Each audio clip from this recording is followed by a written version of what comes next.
Riverside Pain Physicians. It is day 2 of the new year, so we are on track with goals to be more active. But if you're feeling pain that may stop you from moving your arms or doing normal activities, one of the things that it could be is tennis elbow.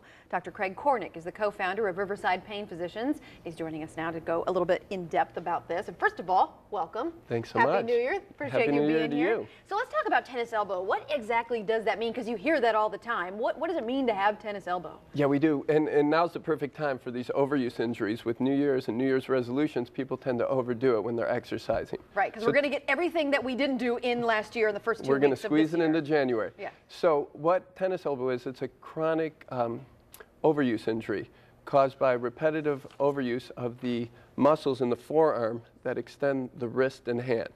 Okay, so it's probably one of those things, because you would think of like a tennis serve or using, your tennis racket. For sure. That's where it's probably got its name, I would assume. Exactly. Right. And patients with this problem typically develop pain on the bony bump on the outside of their elbow, and the pain can extend into their forearm.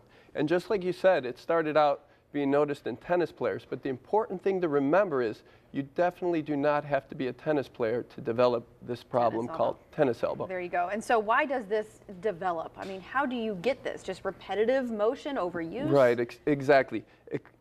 Repetitive extension of the wrist causes breakdown of the tendons that connect these muscles to the bony bump on the outside of your elbow.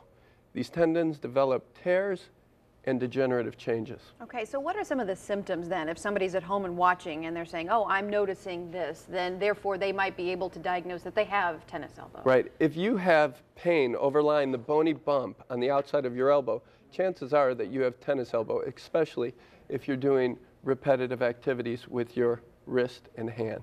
Okay, wrist and hand. And then how do you then diagnose when someone comes in that they do indeed have this? It's pretty easy to diagnose. Actually, you don't usually require any x-rays or MRIs.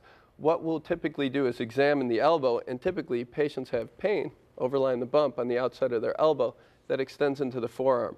And then if you ask the patient to flex their wrist against your resistance, it'll typically increase their symptoms. Okay, and then what's the treatment option for something like this? The treatment options, well, most of them are conservative to begin with. We typically recommend that obviously rest the affected elbow. Icing is very important, as are medications, over-the-counter medications such as ibuprofen, Motrin, Aleve for anti-inflammatory actions, topical gels that have anti-inflammatory medications in them, and we also recommend forearm braces to help rest the tendons and muscles of the forearm. Okay, so how long should you then let it rest before, if it's not going away, you should think, okay, it's something more serious? Typically, we expect symptoms to start to resolve in 2 or 3 weeks with conservative measures. Okay. If they don't decrease during that time, it's probably time to come see us in the pain clinic. Yeah, and if they go to the pain clinic and they realize that there's a problem, what can you guys then do to help? What we typically do is numb the area on the outside of the elbow, this bony bump, and then, I hate to say the word injection, but we do inject this area with a small needle using steroid medication to help reduce the inflammation, irritation, and swelling.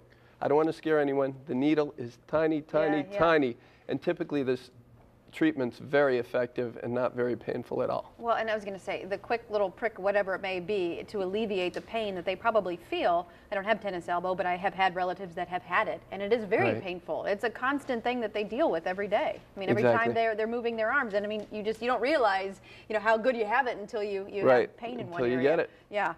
So what is the best way, again, to avoid this? Obviously, to try not to engage in these kind of activities. Right. It's, just avoid excessive overuse of the forearm muscles that extend the wrist.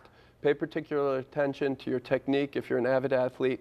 Use the right equipment, and be sure to stretch and strengthen the muscles of the forearm so that you don't develop this problem in the future. All right, ease into the workouts. Right, exactly. All right, Dr. Kornick, thank you so much. Nice to see you again. Appreciate seeing you, and thank you so much to Riverside Pain Physicians for coming on and sponsoring this segment. For more information about pain management, the physicians and their locations, you can go to riversidepainphysicians.com, or you can call them. The number is there on your screen, 904-389-1010.